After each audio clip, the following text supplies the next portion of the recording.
A Bíblia foi o fundamento da Igreja e tem servido ao longo das eras como guia para a nossa fé e para a nossa prática. Ela revela-nos a vontade de Deus e ensina-nos lições intemporais que podemos aplicar a todas as partes da nossa vida e em várias circunstâncias, quer estejamos bem, quer estejamos menos mal.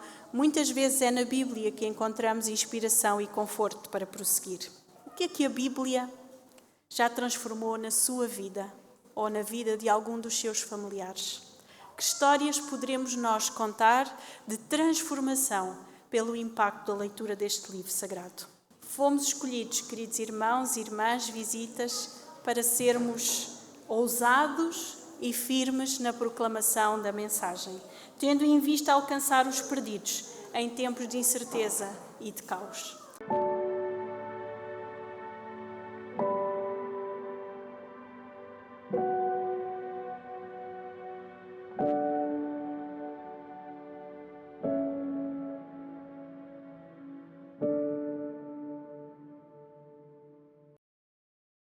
Logo no início da revista, o pastor Ted Wilson, na abertura, fala-nos do quão importante tem sido a presença deste livro em vários cantos do mundo. E passo a citar as suas palavras, que dizem o seguinte: a Santa Bíblia é o livro mais vendido de todos os tempos, com um total estimado de 5 a 7 milhões de exemplares vendidos. No século XXI, as Bíblias são impressas à razão de 80 milhões de exemplares por ano. Muitas plataformas online oferecem a Bíblia em numerosas línguas. Atualmente, a Bíblia, na sua totalidade, já foi publicada em 736 línguas, com o Novo Testamento traduzido em mais de 1678 línguas adicionais e pequenas porções do texto sagrado traduzidas em 1264 línguas. Por tudo isto, a Bíblia, diz o pastor Ted Wilson, é agora mais acessível a mais pessoas do que em qualquer outra época da história da Terra. Não obstante ser este o livro mais publicado, mais traduzido, é infelizmente um dos livros menos lido. Há algumas estatísticas que nos ajudam a compreender este facto. A revista fala-nos apenas do contexto americano, mas fui buscar outros contextos para que possamos compreender que é um fenómeno global.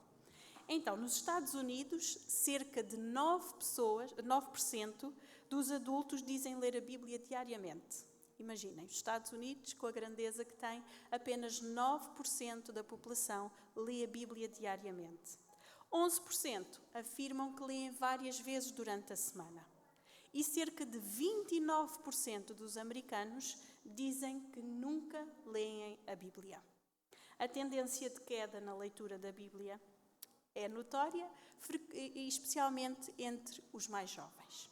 Se formos até mais abaixo, a América Latina, percebemos que o país com maiores índices de leitura da Bíblia é o Brasil. Ainda assim, uma pesquisa de 2022 demonstrou que apenas 39% dos brasileiros declaram ler a Bíblia pelo menos uma vez por semana. Na Europa, o cenário é um pouquinho mais desolador, porque a leitura da Bíblia está menos comum. Os maiores índices, curiosamente, situam-se na Polónia e na Irlanda, onde a prática religiosa é ativa e, portanto, as pessoas têm um pouquinho mais de contacto com a Bíblia. Ainda assim, os números situam-se abaixo dos Estados Unidos e menos de 9% das pessoas lê a Bíblia diariamente. Se olharmos para Portugal de uma forma particular, há um estudo que foi realizado pelo Centro de Estudos de Religião e Sociedade da Universidade Católica Portuguesa, também de 2022, que indicou que apenas 28% dos portugueses se identifica como praticante religioso. E dessa percentagem, dos 28% que se identificam religiosos, apenas 8% da população crente lê a Bíblia todos os dias. Portanto, estamos aqui perante percentagens realmente baixas e um pouco desanimadoras. O cenário é um bocadinho diferente e mais animador se nós formos até ao continente africano. Sobretudo aos países da África subsaariana, como a Nigéria, o Quênia, o Uganda e o Ghana, onde o cristianismo é mais difundido, e nestes locais registra-se entre 50% a 60% da população a ler a Bíblia diariamente. Apesar deste parênteses em África nos denotar uma nota positiva, a tendência global é de diminuição no hábito frequente da leitura da Bíblia, sobretudo entre os mais jovens. Face a este cenário, acredito que as mensagens desta semana de oração nos vão interpelar e nos convidam individualmente a reconsiderar o papel que a Bíblia tem na Igreja e a repensar de que forma é que a Bíblia nos inspira ou não diariamente de forma individual. Muitas vezes as pessoas, quando falam dos adventistas do sétimo dia, não sei se vocês sabem como é que nos apelidam. Somos conhecidos como o povo do livro. Muito bem, o povo do livro. Quão importante é para cada um de nós este rótulo que nos colam, a identificação externa que atribuem aos adventistas do sétimo dia. É ela real, no meu caso particular? Tem impacto diário na nossa vida? Sou eu a mulher do livro? Sou eu o homem do livro? Será que compreendemos que temos nas nossas prateleiras, na nossa secretária ou até nas nossas mãos um livro único que, sendo a revelação de Jesus, nos aponta o caminho para a salvação e nos oferece um alimento diário para a nossa vida espiritual? O autor da primeira mensagem de sábado, na revista, relembra que tudo começou há 2000 anos, numa encosta verdejante, quando o céu tocou a terra, através das palavras de Jesus Cristo. O Mestre começou a proferir palavras intemporais. O povo estava sentado, alguns ficaram petrificados ao ouvir Jesus, enquanto ele lhes oferecia o pão da vida. As suas palavras, que hoje conhecemos subejamente como o Sermão da Montanha, abriram olhos, tocaram corações e surpreenderam os ouvintes ao ouvirem coisas de que nunca tinham ouvido falar e que os seus mestres nunca tinham ensinado. Foi sobre este fundamento que Cristo construiu a sua Igreja. Desde o começo, Cristo apontou para as Escrituras como a rocha sólida sobre a qual se deve construir. É por isso que em Isaías nós encontramos o conhecido versículo que nos diz: seca-se a erva, caem as flores, mas a palavra do nosso Deus subsiste eternamente. A história tem provado isto. A Bíblia subsiste pelas gerações. Contra todos os desafios, por exemplo, os apóstolos construíram sobre a rocha e viraram o mundo do avesso. Atravessando povoações e tremenda perseguição, a Igreja primitiva continuou agarrada ao fundamento escrito à palavra de Deus e manteve-se firme e forte. Os reformadores, por exemplo, para fazerem vingar a mensagem da salvação, agarraram-se às Escrituras e dessa forma conseguiram prevalecer contra as portas do inferno. Ao longo das eras, Deus continuou a falar através da sua palavra, levando o povo das trevas para a luz. O próprio movimento adventista, pensem, como é que ele surgiu? Através da leitura e do exame cuidado das Escrituras. A Bíblia foi o fundamento da Igreja e tem servido ao longo das eras como guia para a nossa fé e para a nossa prática. Ela revela-nos a vontade de Deus e ensina-nos lições intemporais que podemos aplicar a todas as partes da nossa vida e em várias circunstâncias, quer estejamos bem, quer estejamos menos mal. Muitas vezes é na Bíblia que encontramos inspiração e conforto para prosseguir. A nossa própria declaração das crenças que temos enquanto adventistas do sétimo dia inicia enfatizando a importância da Bíblia. A primeira crença, eu passo a ler, diz assim: as Sagradas Escrituras, o Velho e o Novo Testamentos, são a palavra de Deus escrita, dada por inspiração divina por intermédio de santos homens de Deus que falaram e escreveram movidos pelo Espírito Santo.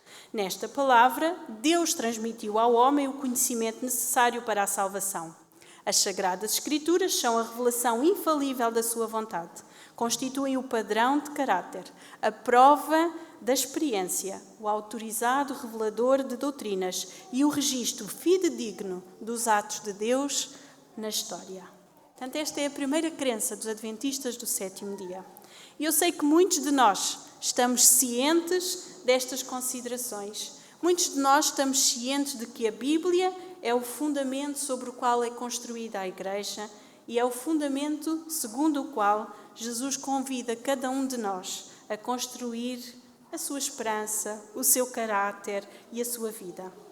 A pergunta ao lermos os textos que nos são enviados da Conferência Geral é: porquê que não lemos então, com maior frequência e maior dedicação, a Bíblia, as Sagradas Escrituras, o presente precioso que temos nas nossas mãos? Acreditamos nós, no íntimo do nosso ser, que a Bíblia contém um poder transformador? Que ela confere um propósito de vida e nos revela a nossa missão? Vou contar-vos uma pequenina experiência que está na mensagem de domingo sobre o Christian. Diz-nos que este homem nasceu num lar cristão, mas a Bíblia estava na prateleira, portanto não tinham acesso às mensagens da Bíblia. E ele cresceu longe dos ensinamentos cristãos e tornou-se um homem alcoólico.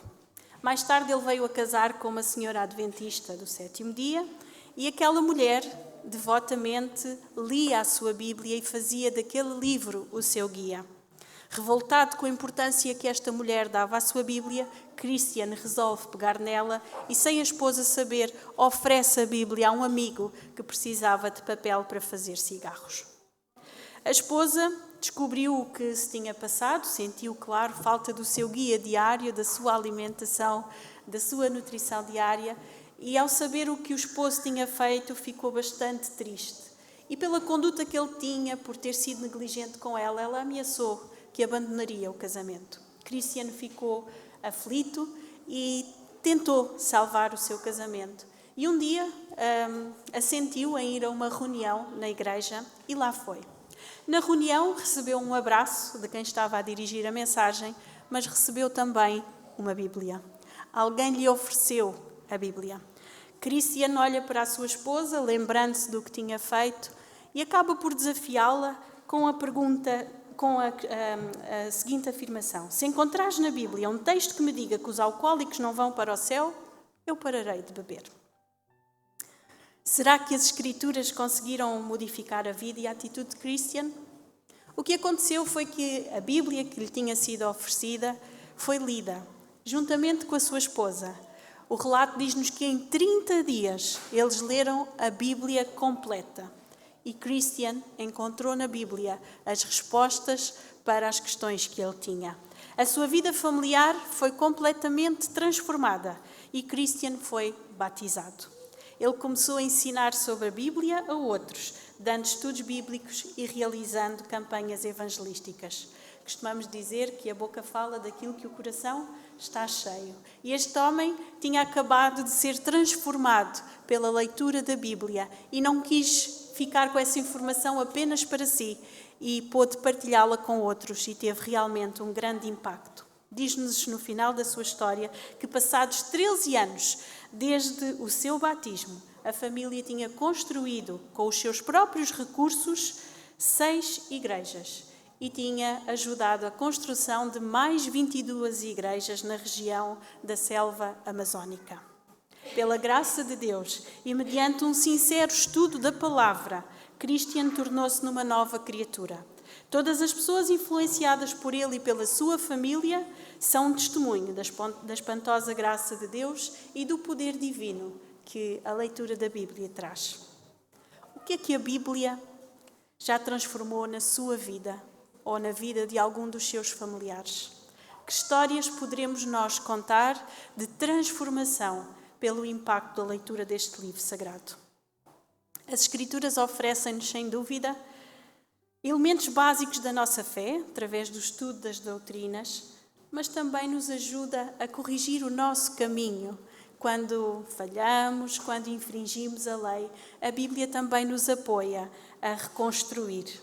É por isso que é importante ler a Bíblia, de tal modo que ouçamos mesmo aquelas coisas que não procuramos ouvir.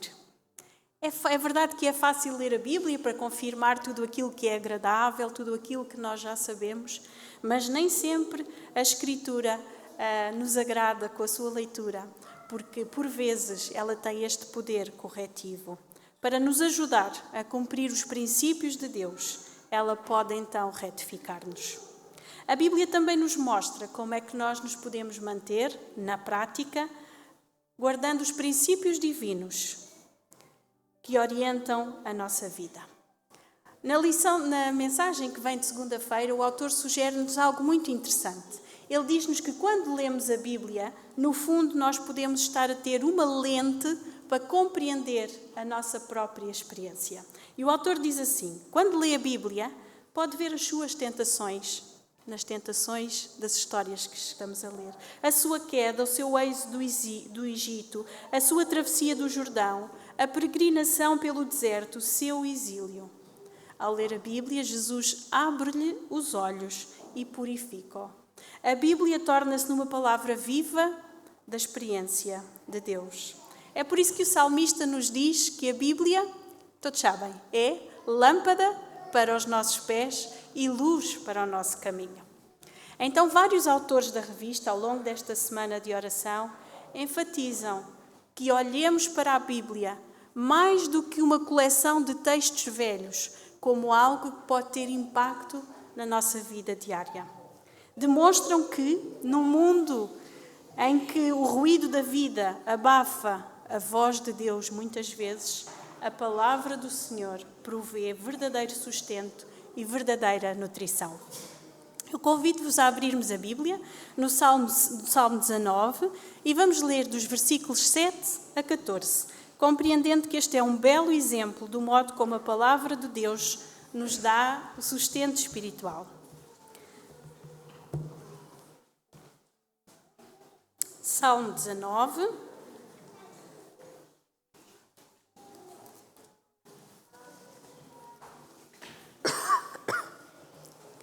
Creio que já estamos todos em sintonia.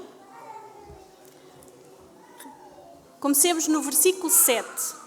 Diz assim: a lei do Senhor é perfeita e restaura a alma. O testemunho do Senhor é fiel e dá sabedoria aos simples. Os preceitos do Senhor são retos e alegram o coração. O mandamento do Senhor é puro e ilumina os olhos. O temor do Senhor é límpido e permanece para sempre. Os juízos do Senhor são verdadeiros e todos igualmente justos. São mais desejáveis do que o ouro, mais do que muito ouro depurado, e são mais doces do que o mel e o destilar dos favos. Além disso, por eles se admoesta o teu servo, em os guardar há grande recompensa. Quem há que possa discernir as próprias faltas? Absolve-me das que me são ocultas. Também da soberba guarda o teu servo, que ela não me domine. Então serei irrepreensível e ficarei livre de grande transgressão. As palavras dos meus lábios e o meditar do meu coração sejam agradáveis na tua presença, Senhor, rocha minha e redentor meu. Estes versículos registados no Salmo 19 ajudam-nos na realidade a compreender a fidelidade da lei do Senhor, a perfeição das palavras que aqui encontramos e a forma como nós podemos encontrar alegria, coragem e orientação e preencher tantas outras áreas da nossa vida. Na realidade, o nosso bem-estar espiritual depende desta nutrição diária. De tal forma, o nosso corpo depende da bebida e da comida para subsistir. Mas é interessante que ao buscarmos na Bíblia o alimento diário, a nutrição, nós vamos encontrar nela algo mais e que vai além daquilo que nós esperaríamos de uma forma simples. Dizem os autores que ao buscarmos a alimentação espiritual, descobriremos a verdade que combina a alimentação pessoal encontrada na Palavra de Deus com um chamado mais amplo: a missão para a qual fomos escolhidos. Eu faço aqui um parênteses nesta coletânea de mensagens para vos contar uma experiência pessoal em como isto se torna, na realidade, algo que se passa com cada um de nós. Em 2008, quando entrei para a ADRA, eu conhecia muito pouco da área social e tive que fazer muitas pesquisas. Houve um livro que foi bastante importante para mim, o livro Beneficência Social, da Sra. White, e ao ler aquele livro compreendi que o tinha que fazer em paralelo com a Bíblia. E muitas das minhas meditações no início do meu trabalho na ADRA eram pedindo ao Senhor que me ajudasse a compreender a missão que Ele tinha para mim e para a Igreja através das delegações locais da ADRA. E eu gostava que vocês me acompanhassem e conseguissem ver aquilo que descobri na altura. Vou convidar-vos a irmos a Deuteronômio, no capítulo 15. Deuteronômio, no capítulo 15. E um dos primeiros versículos a que o livro Beneficência Social me levou a tomar atenção é um dos versículos a que alguns chamam de terrível profecia. Leiam comigo, 15:11.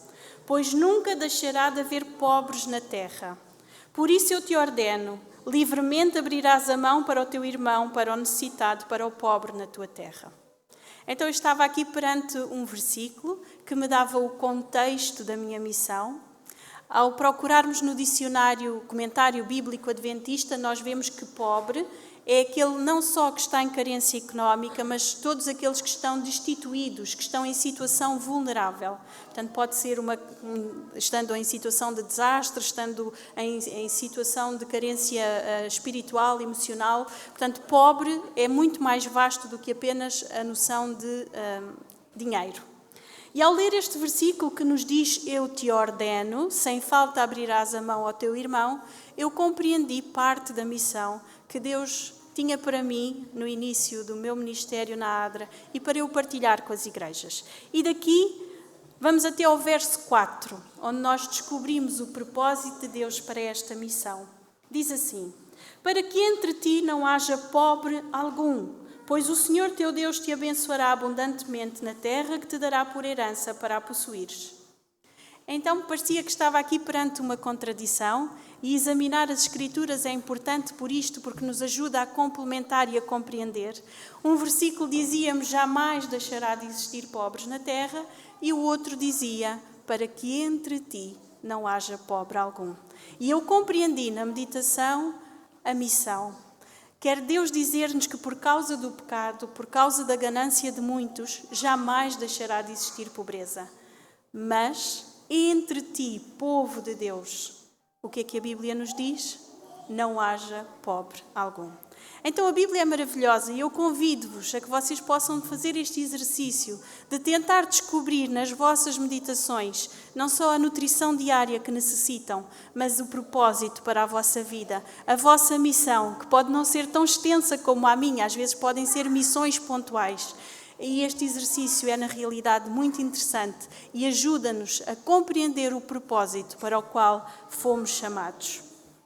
Ao fazermos isto, estamos, na realidade, a incorporar a palavra de Deus na nossa vida e deixamos que a leitura deixe de ser um ato passivo para que a nossa experiência seja algo ativo e uma preparação para participarmos na missão de Deus de abreviar a vinda de Jesus a esta terra.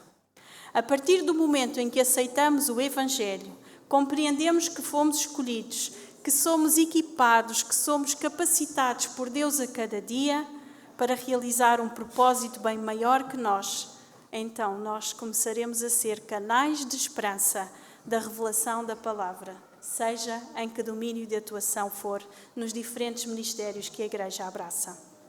O mundo está em sofrimento, queridos irmãos. Ninguém pode negar que o mundo em que vivemos não está a experimentar um tumulto global. É claro que esta situação difícil pode ser uma grande oportunidade para se apresentarem as mensagens divinas sobre os últimos dias àqueles que estão desesperados e sem certezas. As pessoas têm-se tornado mais abertas a conversas espirituais, mas isso não tem significado que proclamar a palavra de Deus se tenha tornado mais fácil. Vivemos num mundo cada vez mais secular, como víamos no início, em que a palavra de Deus não tem lugar, a leitura, o exame, o cuidado das Escrituras. E por isso, apesar da Bíblia estar mais disponível, nem por isso ela se torna mais apetecível. E então temos aqui um trabalho a realizar. Atos 4, nós não vamos poder ler todo o capítulo, mas vamos aqui pensar um pouquinho sobre ele, talvez o possam ler mais tarde na meditação. Descreve um tempo muito interessante, um tempo semelhante àquele que nós estamos a viver atualmente.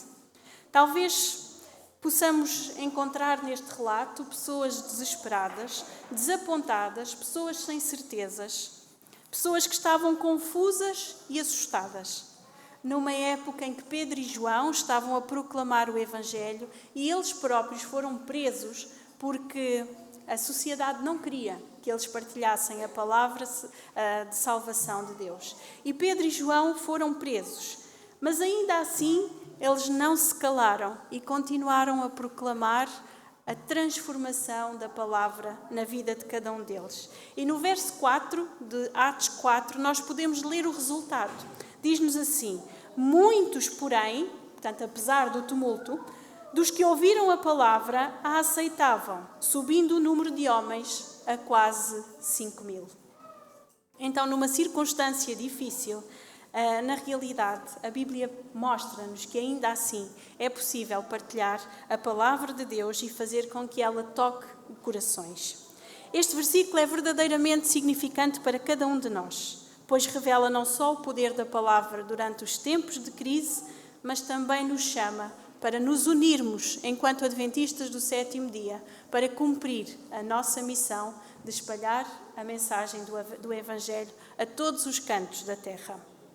Fomos escolhidos, queridos irmãos e irmãs, visitas, para sermos ousados e firmes na proclamação da mensagem, tendo em vista alcançar os perdidos em tempos de incerteza e de caos.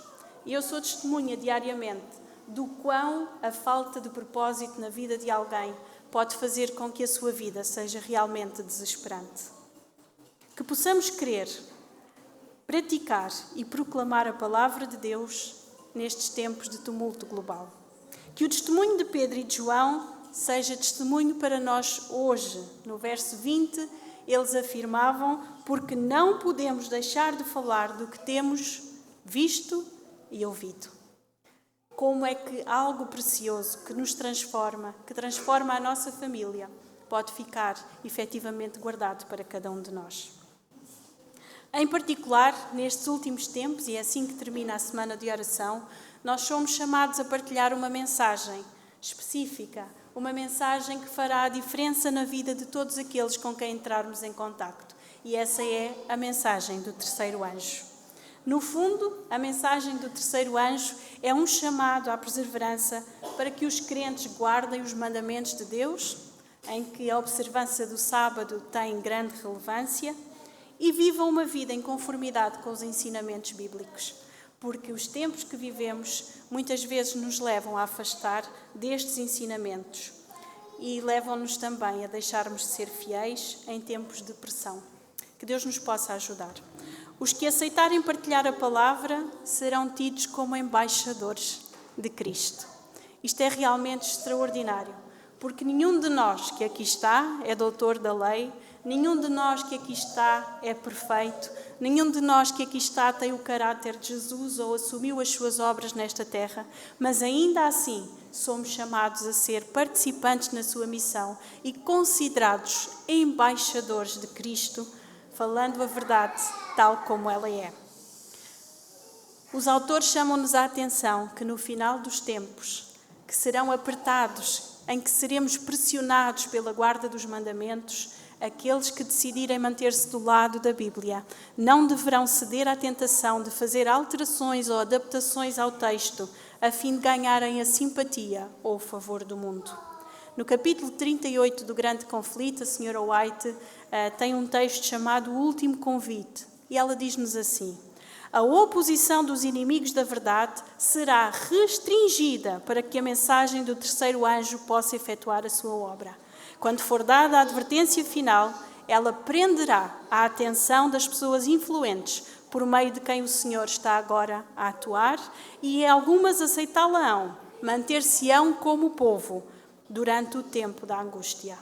Então, ao olharmos para estes momentos, em vez de pensarmos nas dificuldades e no temor que vai ser conseguirmos proclamar o Evangelho, pensemos nesta promessa registada por Ellen White de que as vozes da oposição serão restringidas e mesmo que estejamos em pressão ou perseguição, conseguiremos fazer ouvir a voz do nosso Deus. Os textos desta semana de oração lembram-nos então que a palavra de Deus deve permanecer como um farol firme de verdade e de luz. Não é apenas algo para ser usado pontualmente como referência, mas é uma revelação do próprio Deus em tempos de caos e de incerteza, que nos conduzirá à salvação eterna. Por isso, o meu desejo esta manhã para cada um de vós é que cada mulher, cada homem, cada jovem, cada criança seja uma mulher do livro, um homem do livro, um jovem do livro, uma criança do livro, tal como somos conhecidos de forma exterior, para que possamos causar impacto e transformar o mundo. Podemos ser e necessitamos de ser o povo do livro. Deus nos capacite neste sentido, para que possamos ser ousados, firmes, mas também conscientes na proclamação da palavra de Deus. É o meu desejo para cada um de vós individualmente, mas também para a Igreja enquanto coletivo, para que possam marcar a diferença nesta comunidade e abreviar a vinda de Jesus.